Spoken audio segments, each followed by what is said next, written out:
വരാനിരിക്കുന്ന തന്റെ ചിത്രം കേസരി ചാപ്റ്റർ 2 ചാൾസ് രാജാവും ബ്രിട്ടീഷ് സർക്കാരും കാണണമെന്ന ആവശ്യവുമായി അക്ഷയ് കുമാർ.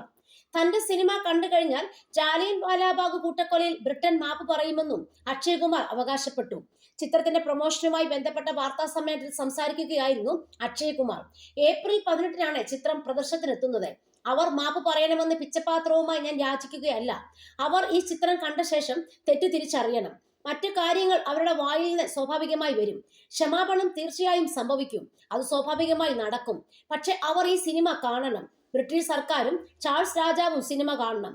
എന്താണ് സംഭവിച്ചതെന്ന് അവർ മനസ്സിലാക്കണം. ബാക്കിയെല്ലാം സ്വാഭാവികമായി സംഭവിക്കും എന്നായിരുന്നു അക്ഷയ് കുമാറിന്റെ വാക്കുകൾ. എന്റെ മുത്തച്ഛൻ ജാലിയൻ വാലാബാഗ് കൂട്ടക്കൊല ദൃക്സാക്ഷിയാണ്. അദ്ദേഹം എന്റെ അച്ഛനോടും അച്ഛൻ എന്നോടും സംഭവത്തിന്റെ കഥകൾ പറഞ്ഞു തന്നിട്ടുണ്ട്. ഞാൻ കുട്ടിക്കാലം തൊട്ട് കൂട്ടക്കൊലയെക്കുറിച്ച് ഒരുപാട് കേട്ടിട്ടുണ്ട്. അതിനാൽ ചിത്രം എനിക്ക് ഒരുപാട് വിശേഷപ്പെട്ടതാണ്. സംഭവം എന്റെ മനസ്സിൽ പതിഞ്ഞു കിടപ്പുണ്ട്. നാം ശരിക്കും എന്താണോ അറിയേണ്ടത് അത് ചരിത്രം പഠിപ്പിക്കുന്നില്ല എന്നതാണ് അത്ഭുതപ്പെടുത്തുന്ന കാര്യം, നടൻ അഭിപ്രായപ്പെട്ടു.